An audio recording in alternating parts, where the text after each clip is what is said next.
بسم الله الرحمن الرحيم السلام عليكم ورحمة الله وبركاته دمان أصحابته قيمة يقايها له كسو دوادا شبكة solarportal.com نمبر 1 كا لانكا يو باريدا investigation كا يوتيوب solar portal أيام waxaan filayaa hawada ayaan ku kala maqnayn saala socotaan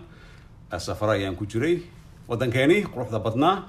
iminkana waxaan ku suganahay bariga dhexe qaliijka ayaan ku suganahay alxamdulilah wax walba waa okay marka su'aalo aad u fara badan ayaa la soo weydiiyey oo ku saabsan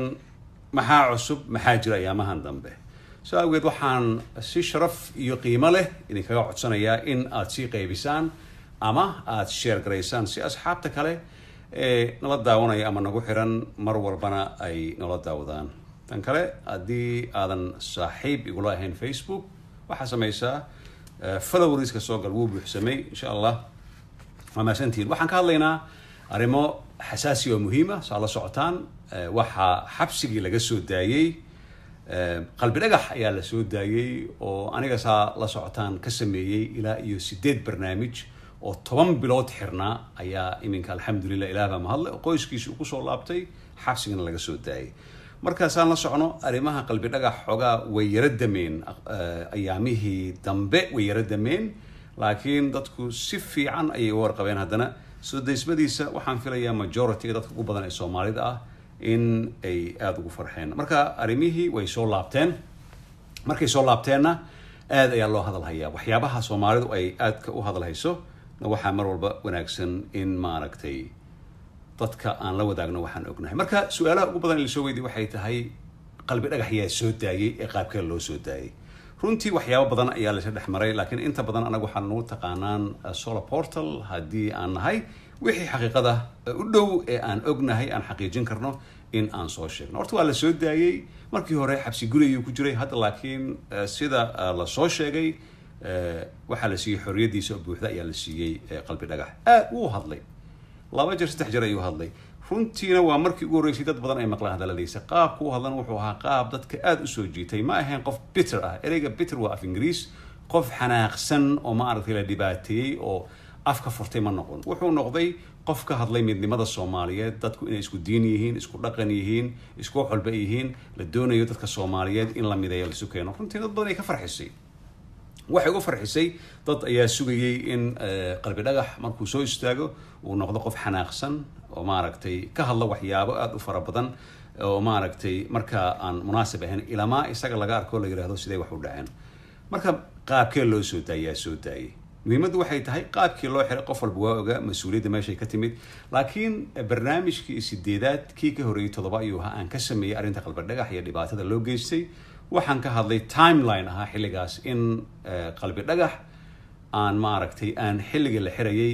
dawladda inteeda ugu waaweyn oo ah madaxweynaha iyo ra'iisul wasaaraha oo mar walba mas'uul ka ah wixii wadanka ka dhaca aysan ka warqabin runtii dad badan ayaan u cuntamin waayo xilligaas waxaan ogaa factan ogaa waxaan ogaa waxyaalo aad u fara badan oo si hoos aan u helayaan ogaa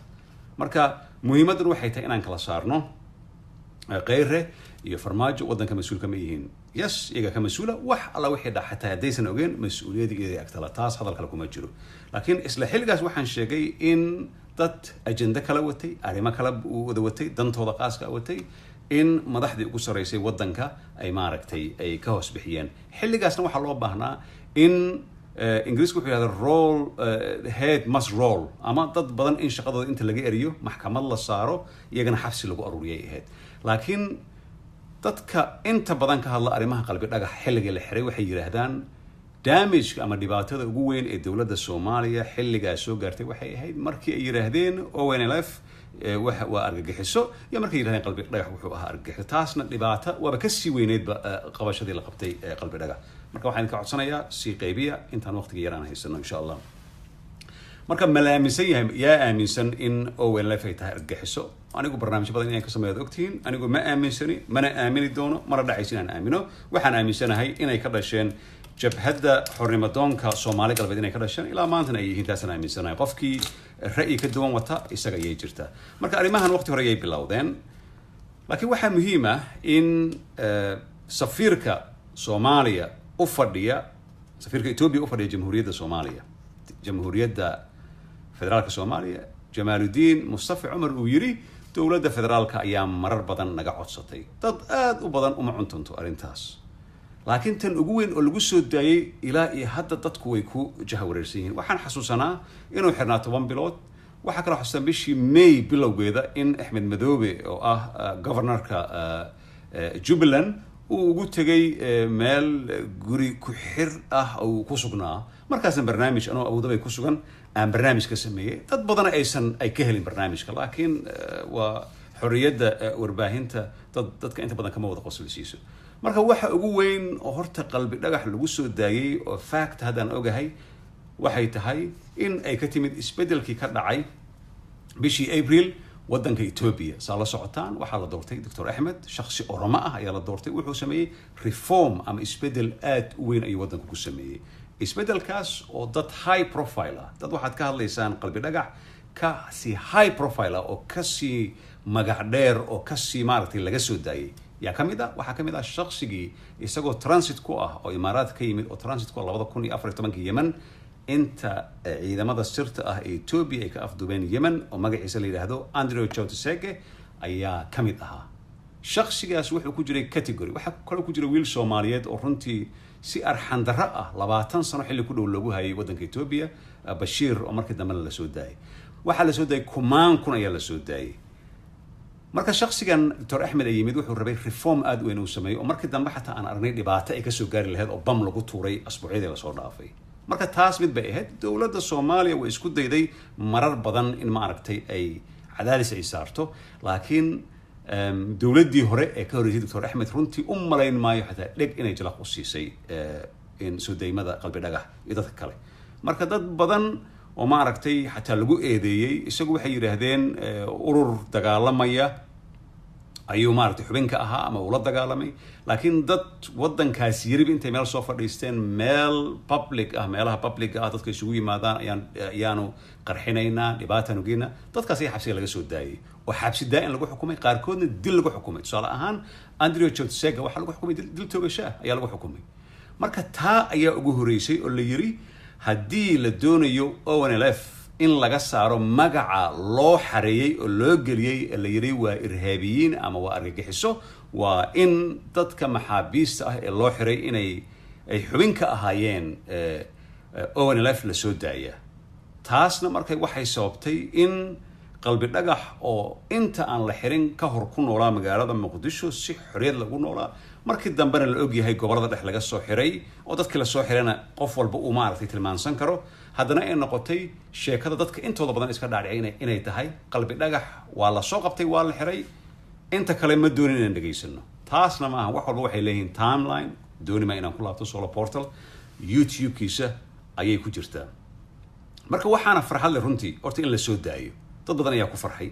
waxa kaloo jira arrin cajiib ah oo dad ajandahooda ama danahooda qaaska ah wata oo qalbi dhagax aan shaqo aan ku lahayn marka shaqo aan ku lahayn markaan leeyahay waxaa jira erey muhiim ah Soomaali oo la yiraahdo fursad leh Ingiriisku waxay yiraahdaan opportunist fursadlaha waxa lagu yaqaanaa meeshii maalinta kulul ee shacabka uu raacsan yahay ayuu fursad ka raadiyaa waa la yaqaanaa xildhibaano fursadlayaal ayaa jira senators ayaa jira dad waxaa jira dowladda ka soo horjeeda dad dowladda raacsan fursadaas yar markay arkaan way ka faa'iidaan dhaxay ka soo galaan tusaale ahaan waxa la isla barbardhigaa qofka hadduu ku jiro nationalism iyo patriotism ama Soomaalinimada iyo wadaniyada ay ku dheer tahay meel walbo Soomaalida laga taabto waa in uu ka danqada hadduusan ka danqan waxaan ka hadlaynaa badda Soomaaliyeed ee maaragtay la kala iibsaday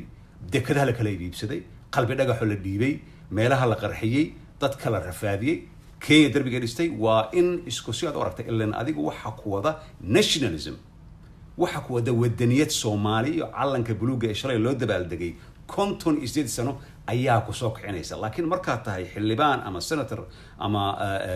siyaasi hebel oo fursad la ah ama opportunist ah xogaa waxay noqonaysaa wax luqadda Ingiriiska lagu yiraahdo irrelevant oo macnaba aan lahayn hadalladiis meel aan laga soo qaado qofku doonaha ahaado laakiin qof walba Soomaali ah waa in uu markaa ka danqadaa qaabka qalbi dhagax loo dhiibay xilligaasna marka haddii aan ku laabto aan yiraahdo qalbi dhagax dhiibistiisa waxay ahayd dad ka Soomaaliyeed iyo dowladda in la kala geeyo waxay ahayd in dad ay ka soo kaxayeen mudug mudug helicoptertii ka baxda Ethiopia 10 daqiiqo ku tagtaa tii ka baxda Muqdisho intay ku tagayso waan ognahay intaasna wadanka waa joogay Puntland iyo Somaliland iyo meelahan kale dad aad u far badan ayaa laga dhiibay anigu waxay la ahayd oo aan ku fikiray xilliga ilaa hadana aaminsanahay in dawladda iyadan loo sheegin la shiri boqolaal dadkan u dhashay dhulkan Ogaadeniya la yiraahdo kilinka shanaad ayaa hadda ka hor la dhiibay marka cid ka hadlaysa ma jirto kana haday ahaato ganacsi ama haday ahaato wax kale hal dhiibo oo hal isdaafsiyo hal maalin ayaa laga hadlayaa nin baa la dhiibay waa la iloobay laakiin waxay ku noqotay mahmaahdii Soomaaliyeed ahayd maaragtay ma doonay inaan sheego anigoo sida inaan sameeyo rabay sidaan igu noqoto waa taqaan waxaan ka hadlayo marka waxay rabeen in la yiraahdo ay waa la dhiibay hadii uu business u jiro ama hadii cadaadis jiro meeshan lagu kala tago laakiin arintii waxay ku noqotay arin maaragtay baal madow oo taariikhda Soomaaliya ka gasha marka hadda waa la soo daayay soo deysmada waxa ka horeysay the governor of Jubaland Mr. Ahmed Madoobe inuu meesha ugu tagay aniga markaa idin leeyahay waan ka hadlay dad badan oo reer Jubaland ah iyo kilinka shanaad waraysiga ama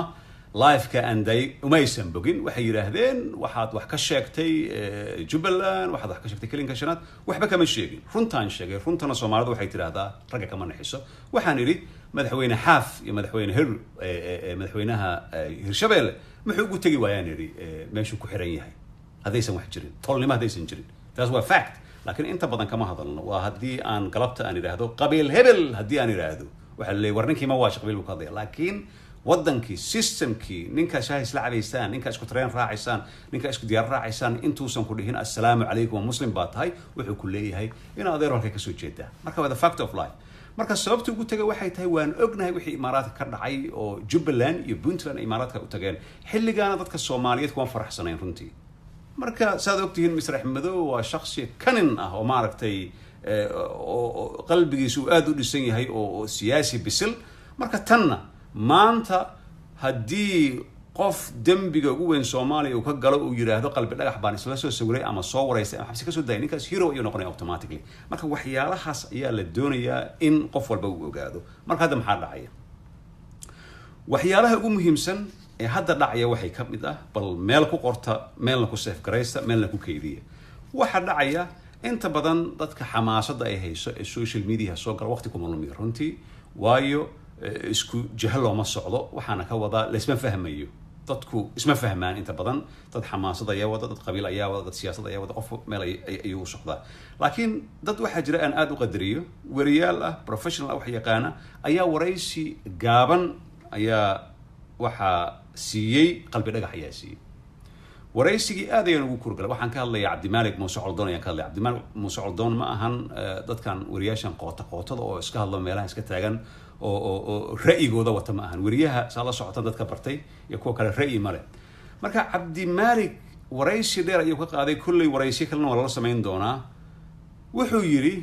and I quote from him asaan ka soo qaatay meeshiisa waana soo qaybiyay markaan soo qaybiyana dadkii iska caadiga ah xogaa way u cuntami weysay laakiin hadii ku cuntami weysay taf biyo lacab wuxuu yiri mar aan weydiiyay yay ahaayeen xubnihii sida gaarka ah uga shaqeeyay dhiibistiisa yay ahaayeen xubnihii sida gaarka uga shaqeeyay dhiibisteeda waxa isla hadlaya marka Coldoon oo taqaan Cabdimalik walkiisa ka fiiriya iyo qalbi dhagax ayaa waxaan filayaa inay telefoon isku hadleen yay ahaayeen xubnihii runtii dadka intooda ugu badan waxay sugayeen in uu yiraahdo oo ay rabeen oo qalbiga ay gashteen waxa saxiixay farmaajo iyo qeyr shaqo kuma leh laakiin mar walba yaa la iloobin farmaajo qeyr wadanka iyo ka mas'uulaha jawaabtiisa runtii waxyaabo badan oo la ogaa oo horena loo sheegay soo saartay wuxuu ku jawaabay qalbi dhagax wuxuu yiri waxa jirtay koox is wadatay oo arinkayga si gaar ah u wadatay oo aniga iyo madaxda sare na kala ilaalisay waay marka qalbi dhagax ilaa intaas xamar uu joogo ku noolaa sidee la isugu dayay in madaxda waxaan ka hadlay dadka ugu sareeya wadanka professor Jawaari ayaa ah gudoomiyaha baarlamaanka madaxweynaha farmaajo ahaa Mr. Qeyrna wuxuu prime ministerka marka inuu afkiisa ka yiraahdo Mr. qalbi dhagax waxa la kala ilaaliyay aniga iyo madaxda sare dalka dad waxa jiray oo dawladana marka ka tirsan ama waxay doonaan ha ama xildhibaano senator waxay ahaadaan oo ma aragtay rabay arrintan in hoos laga dhameeyo oo la juujuubo madaxdan aan loo sheegin aniga markii barnaamijka aan soo galay waxaan idin sheegay madaxweyne Farmaajo platformka ama meeshan inuu madax ka noqdo wuxuu ku soo galay nationalism ayuu ku soo galay marka xataa haddii uu shaqada gabi lahaa ama uu lumin lahaa marnaba ma dhici lahayn in uu yiraahdo in subaxdii ama habeenkii loo yimaado la yiraahdo madaxweyne waxaanu haynaa nin ONLF ka tirsanaa oo Muqdisho intaas ku noolaa oo ahaa nin maartay haliyeeyo wadankiisa u dagaalamay oo nin Soomaali ah sidoo asaga Soomaali u yahay idinkaad u tihiin aniga aan u ahay Soomaaliya noo saxiix waxaanu doonaynaa Ethiopia gacantana u galno malayn maayo waxaan hubaa intaan ka aqaano madaxweyne Farmaajo intuusan madaxweyne noqon intuu yahay intaan ka aqaano lagama yaabo aniga taas aakhira la isoo fariisinaya lagama yaabo inuu saxiix la yiraahdo ha intuu ka yimid waa Soomaali waa un saxiixay Ethiopia loo dhiibo qayrana waa ka sii daran yahay marka kaliya pointiga aan sameynay ma ahan aniga iyo madaxda sarena kala ilaalisay marka waxa loo kala ilaaliyay waxay tahay markii ay ogaadeen oo hadda ka hornaan ka hadlay waxay ahayd in helicopters lagu wado ay maraysay meel buurha kabay baydhabo u dhaxayso oo meesha lagu geeyay wuxuu ahaa high profile wuxuu ahaa xabsilow ahaa ama prisoner ayuu ahaa markii meesha la geeyayna shariifkan marka la hadlo la yiri shariif ma awood u leh marka shariif xasan ma awood u leh in saldhig Ethiopia airport ay ku leedahay inuu yiraahdo maxbuuskan waa Soomaali hal cali ma jirto dee awoodda wadanka sida loo haystay iyo sida loo haysto qof walba ka reersan yahay marka dawladda san hore u sheegay arrintan iyadoo waxa loo baahnaa aniga hadii la weydiin lahaa aniga dawladda uma shaqeeyo ra'yin lama weydiiyo laakiin aniga dawladda xilligaas hadii la weydiin lahaa Cabdinaasir qof Soomaali baa tahay aqligaaga intuu joogo ama u gaarsan yahay bal noo sheeg maxaan sameynaa aniga waxaan dhihi lahaa inay soo fadhiistaan oo ay hadlaan oo yiraahdaan muwaadin Soomaaliyeed ayaa la dhiibay baaritaan ayaa la sameynaya waqti uu qaadanaya baaritaan ayaa la sameynaya waxa la soo baaraya hoos ilaa iyo kor waxaana la keenayaa qofkii ka dambeeyay maxkamad iyo xabsi iyo mutaysanaya dadka Soomaaliyeed ee dawladda nabad iyo nolol markaa qalbiga ku hayay niyadooda way dhismi lahayd taas ayaa ugu muhiimsan laakiin dhibka ugu weyn ee dhacay waxay ahayd markii ugu horeysay afka kala qaadaan bil iyo waqti ku dhow kadib waxa dhacday dawladda inay yiraahdaan arin ah ONLF waxay ahayd maaragtay argagixis ay ahayd marka protocolka iyo xiriirka arrimaha dibadda wadamada dalka wuxuu dhigayaa maantadan nin kii qaraxa ku sameeyay hadii aan la qaban lahayn qaraxa ku sameeyay fagaarihii la isugu yimid ee ku yaala Addis Ababa hadduu Soomaali yahay Soomaali ma bahayn ilaahay baa mahad Soomaali ma ahayn hadduu Soomaali ahaan lahaa uu soo fakan lahaa xamar u imaan lahaa dawladda Soomaaliya waxa qasab ku ah oo la doonayo in lagu taageero inay xiraan maxkamad local ay saaraan haddii ay jirto maxbuus isku gudbin ama waxa loo yaqaan luqadda Ingiriiska extradition haday jirto in ninkaas loo gudbiyo hadduu Soomaali yahay hadduu Mareykan yahay hadduu wuxuu doona ahaado sharciyadaas saas dhiga iyagana saas ay sameeyaan laakiin xilliga waan laga hadlay marar badan maxkamadda lama soo saarin waxaan laguma sameeynin waa la afdubay macaawis ayaa wajiga looga xiray taas waa la soo dhaafay hadda maxaa dhacaya tabcan Mr. Ahmed Madoobe wuxuu aad u jecel yahay in qalbi dhagax uu tago Jubbaland Kismaayo uu tago for obvious reason qof walba og yahay sababta uu tagaayo tabcan ka filmayna in ma aragtay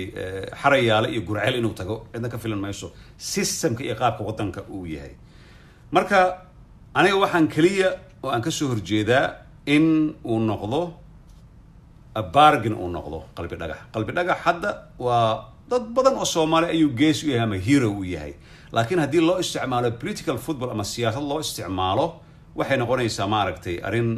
arxan daray noqonaysa oo dhibaato ku ah oo ma aragtay dawladda Soomaaliya sababtoo ah maanta waxaan hubaa qalbi dhagax haduu yiraahdo madaxweynaha Soomaaliya soo sharxiya in sida Erdogan oo kale uu heli lahaa inuu noqdo madaxweynaha wadanka uu noqon lahaa taasna waa mas'ala kale laakiin hadii isaga loo isticmaalo political football ama kubadda cagta oo siyaasad loo isticmaalo taas waxay noqonaysaa laakiin hadallada isaga ka soo baxay ugu soo horeeyay kulli waraysi badan waa dhiibi doona waxay yihiin hadallo qof walba Soomaali u bogaya ma aha qof bitter ah qof xanaaqsan ma aha taasna waa muhiim qofka hadduu xanaaqsan yahay afku furan lahaa xataa maanta waxaan hubaa qalbi dhagax hadduu yiraahdo waxa ay dhiibay nin xamarweyne kawaankiisa jooga qof walba rumaysanaya qof uu sheegay laakiin ma dhihin hadalkiisa ugu muhiimsan uu yiri wuxuu ahaa waxaana la kala ilaaliyay dawladda dad ayaa ka shaqeysay waana laga shaqeystay waana soo baxay ilaah baa mahadlay hadda waxaa soo baxaya marka in mardhow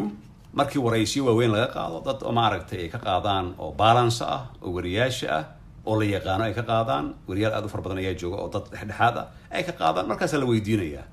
intay ka bilaabatay markaas ayaa waxyaalo badan soo bixi doonaan sababtoo ah hadda sheekadu kuma ekaanayso waa la dhiibay waa la soo daayay laakiin waxaa cajiib ah dadkii maanta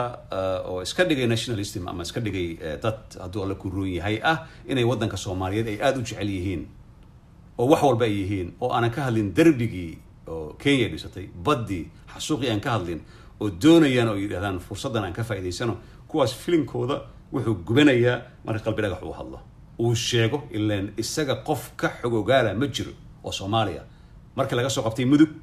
qaabka loo keenay qaabka macaawis indhaha looga xiray qaabka loo fadeexay qaabka loo geeyey yaa ogayaa ka warqabay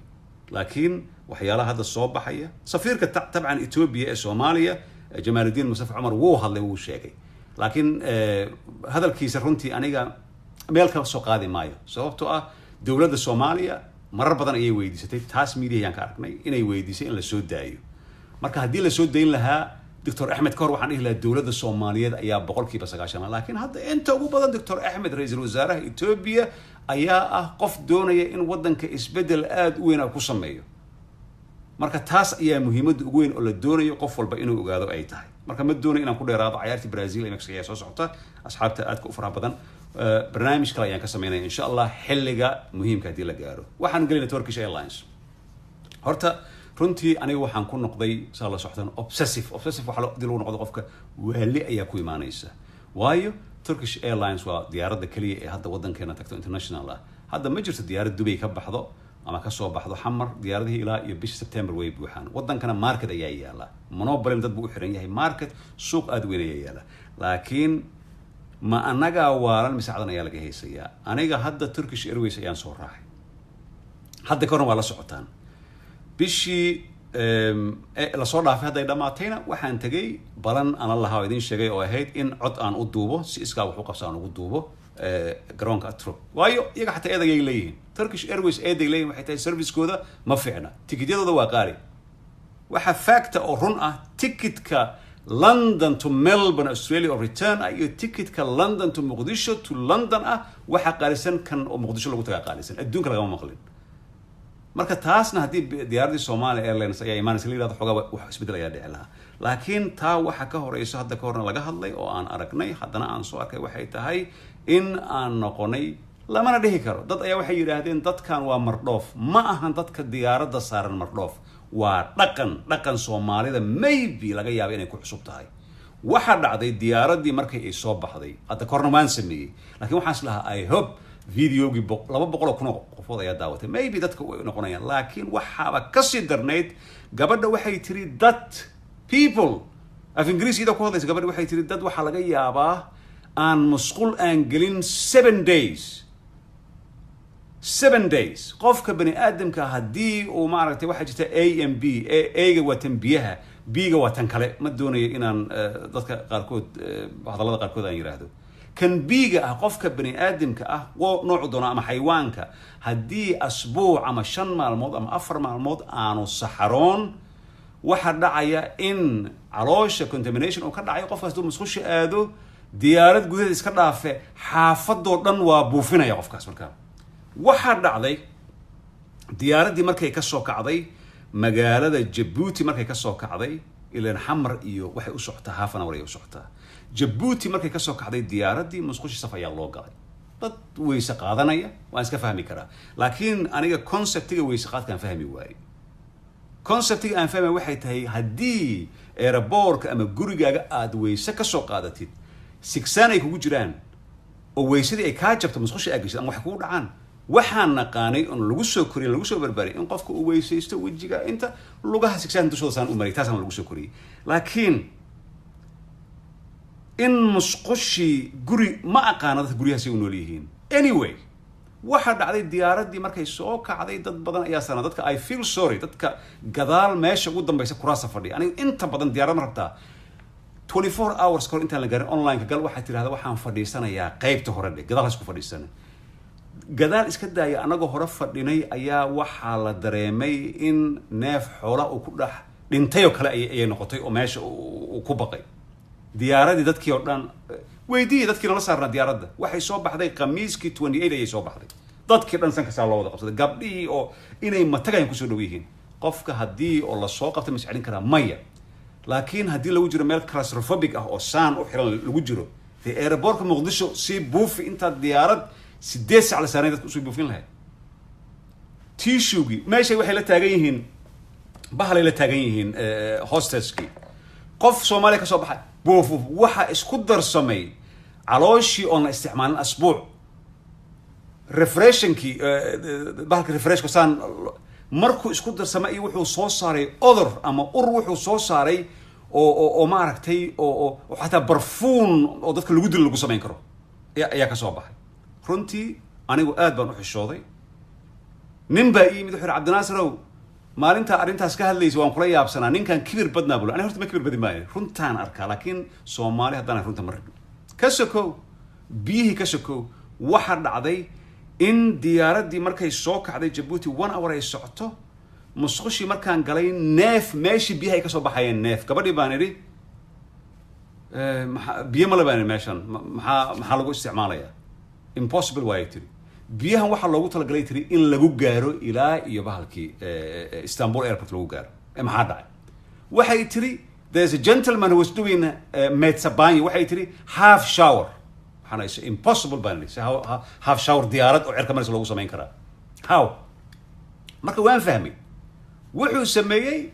odayaashan uu kamid ahaa nasiib xumo wuxuu sameeyay odaygii waa weysaystay garkii xogaa biyo isaga shubay inta saan uu sameystay inta xogaa funaanadii cadeedo meesha dhigtay biyo yar uu isku siiyay meeshii oo dhan waa isla qabsatay half shower literally ereygaas isticmaashay ereyga ingiriiska macnaha loo isticmaalay marka lagu yiraahdo literally qaabkaas ayuu u dhacay tiri someone markaas waxa dhacday musqushi in bahal saan loo korsaalo yiraahdo lama isticmaali karo hal musqul saf loo galo kan kalena dee dadka oo waaweyn ayaa gal anaga ma geli karno waayo waa first class taban ka bacdi waxa dhacday safkii intuu batay hadda ka hor ayaa nin carab ah diyaarad Kathmandu markaan sii baaray oo Nepal ka soo duushay oo carabta u soo socota ayaa wuxuu ka duubay shuf hada Soomaali waxa sacan u dhahay laakiin Soomaali ma ahayn oo diyaarad wadan kale ahayd diyaaradda waxaan ku dhex arkay meel oo aad u malaysid in qashin qub ay tahay tissuegi la isku tirtiray cuntada oo la siiyay oo plastic ah oo cake ah in la furay meesha lagu tuuray meesha qayladii iyo wixii iyo qaabka loo sheekaysanay dadkii oo dhan meeshii aniga dadka lacag ay la baxeen dadka u yar 3,000 ay la baxeen they have a right to fly laakiin anaga tuka cambaar leh maxaa naga dhigay ilaa dad kale oo ajnabi ah diyaaradina la saara diyaaradii dada daradeed u suuxi lahaa u dhex suuxi lahaa dad waxa jira marka oxygenka u yaraado ilaa 36,000 feet to 38,000 feet ayaa lagu jiraa marka neefta ay isku darsanto ilaa meesha waa concentration waaye neefta meel ka baxda male oxygenka waa la caburiyay haday isku darsanto dadka qaarkood chronic disease ka qaba ama xanuunsan xaalad ayaa ku dhacaysa maxay u dhacaysaa qofka duulka adeerkay diyaaradda Turkish Airways ku dhex dhintay hadda kor maxaa ku dhacay waxa ku dhacay nin aan dad aan saxroon 2 asbuuc ayaa intay isku ururiyeen meesha lagu buufiyay warkii wadkaysan waay naqaska kugu dhagaya wallahi I was so embarrassed waa isku xishooday meelan fiireen ka sii waay mar gabdhay waxaan dhahay nina wuxuu u yiri maybe dadkan waxa laga yaabaa dhakhtar inay ugu socdaan Turkiga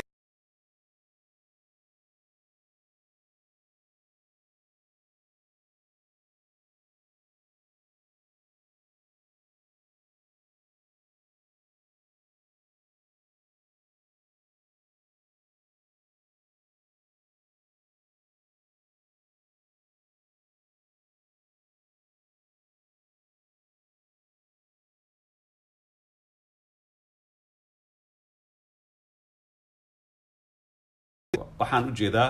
raalli hada signalka yar xuma marka waxaan nala haboon oo la gudboon waqtigeena ka qaadan ciyaartii ayaa bilaabatay waxaan la haboon qofka gurigiisa marka soo baxay wuxuu doono actionadiisa inuu soo sameeyo kadibna uu meesha wuxuu doono uu sameeyo laakiin san haday ku socoto qoraal baan soo qoraan iraahday waa history waxay noqonaysaa inay yiraahdeen for hygienic reason war dad Soomaali baan nahay dad nadiif baan nahay dad waxana muslim ah imaamka kala barway waxa loo baahan yahay in diyaaradaha marka la raacayo taada kale diyaaradii kale la raacay kii imaaraadka soo aaday kii kale diyaaradaha kale nadiif waxa ku qabanaysa kursi ma qaadataay oo miska dhaxjifata bahalkii iyo waxaan kaloo arkay cream waxaa jira cream iyo bahal spray ah oo meesha markii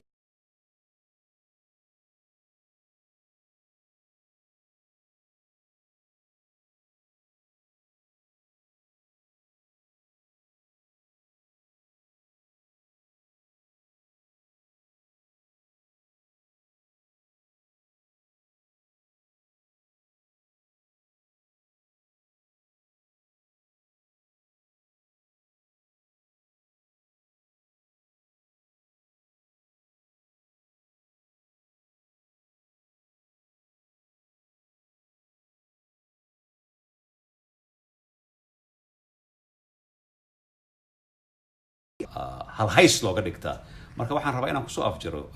waxaa la soo weydiiyey every program aa sameysay cabdinaasir waxaad kusoo taal yiri arrimaha mudug kusoo dar mudug oo ah reer mudug maxaa lagu yaqaanaa reer mudug waa dadka ugu gobsan Soomaaliya qof walbana waa og yahay mudug qofki ka yimaada waa ka afdheeray dadka kale waa ka xifaaltan badan yahay waa ka gabay badan yahay marka wax qaabkay wax u sameeyeen marka waxaan kusoo afjarayaa qof ayaa ii soo diray mudug arrin mudug ka dhacday marka mar walba waxaan kusoo afjaraa arrin mudug ka dhacday wuxuu yiri nin reer mudug ah ayaa gaalkacyo ka furtay maqaayad aad u weyn oo hilib iyo waxaa mara baabuurta safarka taraagyada loor wax qof isu yaqaan marka 9 ilmood ayuu leeyahay ninka reer mudug ah oo gaalkacyo ka furtay maqaayad marka lacagna ma haysto ilmihiina 9 kood haduu siiyo maqaayad qof wax ka gadanay male cid wax ka gadanaysa male maqaayad way 9 ilmood oo cunto maalin walba aasiisay waxaad galaysaa qasaarad galaysaa marka concept uu leeyahay marka waxaan tusay reer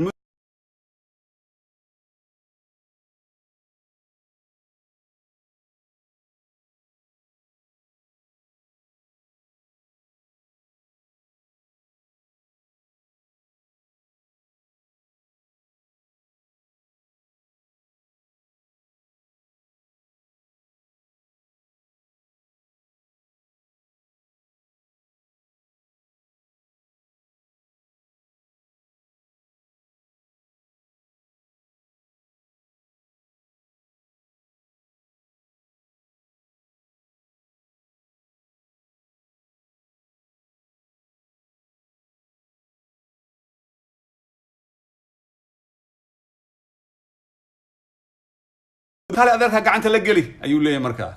way soo degayaan markay soo degaan waa la cunayaan marka ilmihii waxa la yisaasay ku quudiyay maqaayadii iyo businesskiina si fiican ay ugu shaqeeysan marka qofkii haya mudug sheeka xiisa leh mudug insha Allah ila soo socodsiya boqolkiiba boqol waa maasantiisa ay dhageysateen wixii dhaliil ah iyo wixii su'aalo ahna mar walba waxaad igu soo diri kartaan solarportal@gmail.com waa maasantiin intaa wada kulmi doona waxaan kaga tegayaa wassalamu calaykum ورحمة الله وبركاته.